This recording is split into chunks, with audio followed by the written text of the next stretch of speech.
So in summary, it's difficult to raise money. I think that's pretty obvious. I think you need to be extremely disciplined. Focus, focus, focus. And I can't say that enough. If you've got 3 things you're working on, figure out which one is the best and get it to a value point. Doesn't mean throw the other ones in the garbage can, and it doesn't mean completely abandon them, and it doesn't mean don't keep thinking about them, but you need to get to value markers that people can fund you against. So focus, focus, focus. If you are going to do something, whatever it is, you're going to do a pilot study, you're going to do a phase 1, you're going to do some more basic research. Whatever you're going to do it well. Because the worst thing you can do is do it crappy, and then a big pharma guy comes in, or I come in, and we look at the data and goes, geez, it looks kind of interesting, but it's really crappy data, in terms of the way they did it, and the lab notebooks aren't well thought out, and they cut corners, and they didn't really have enough people. If you do that, it's easy for me to say no.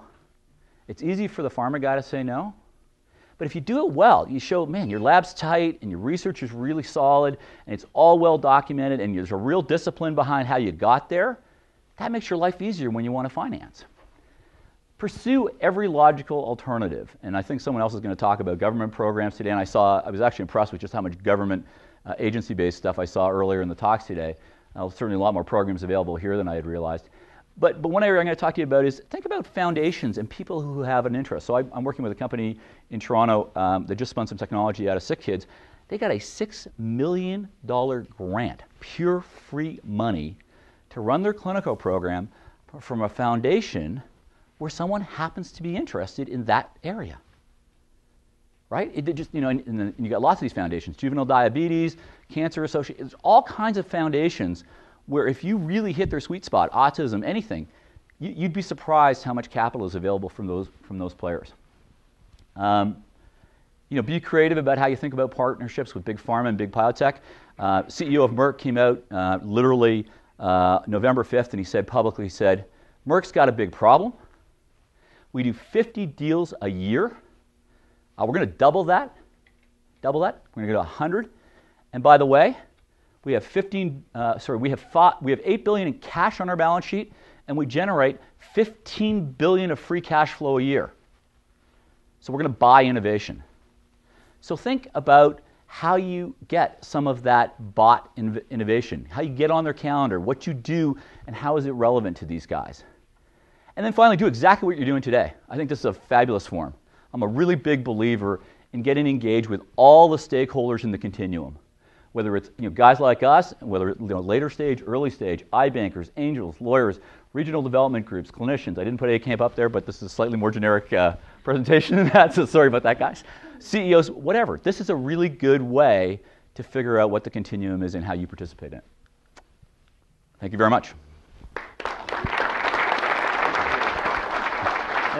Can I just get the mic? Oh, yeah. Sorry. Questions? Are we doing questions at the end? No. No? All right, I guess we have time for one question or for Peter, so.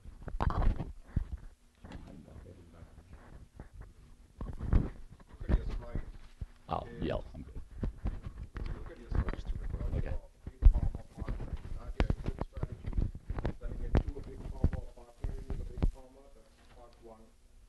Second is you mentioned like you're leading 40 to 50 million.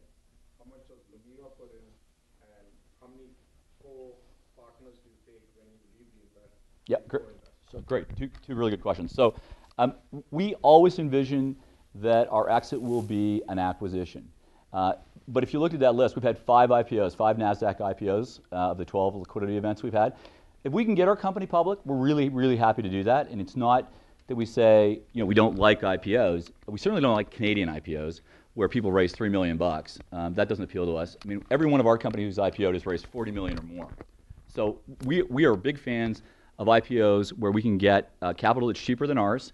So if you look at Mako, that company that IPO'd 2 years ago, since that company IPO'd, it's raised another $150 million of retail capital. Not retail, institutional public capital. So we are totally in favor of that. But even when we did the Mako deal, we did that because there were some very logical buyers for that company, Stryker, J&J. I mean, it fits in a sweet spot for a bunch of guys. So we're happy to go either way. Every one of our companies already has a strategic partner on one of its products. Typically didn't have them when we got involved, but about 30% of them probably had a partner of some form when we got involved. I think of our entire portfolio, we maybe have one company that isn't partnered today. So we like using that capital, and we think it's an important part of our entire capital base. And we, in fact, could not build our companies to the kind of exits we want if we did not source significant non-dilutive capital from pharma or medtech. It just couldn't happen. And then when we talk about us leading or co-leading those transactions, so we are typically a $6 to $12 million investor. Our syndicates are typically made up of 2 or 3 co-leads who typically write that same check. And in fact, I think generally we're the second largest check. We're not generally the biggest check. We're generally probably the second or third, actually, in a couple of our deals. And our syndicates typically are made up of 3 or 4 guys who carry the water, who are really the guys who are going to do most of the work in the company and provide most of the capital. But our syndicates might include a dozen people, or a dozen institutions, institutional investors. So it's quite a wide range. It's not, I wouldn't say it's one shoe fits all, but we typically invest with a lot of players. And if you look at our companies as a whole, I bet you we have probably no less than a dozen VCs per company.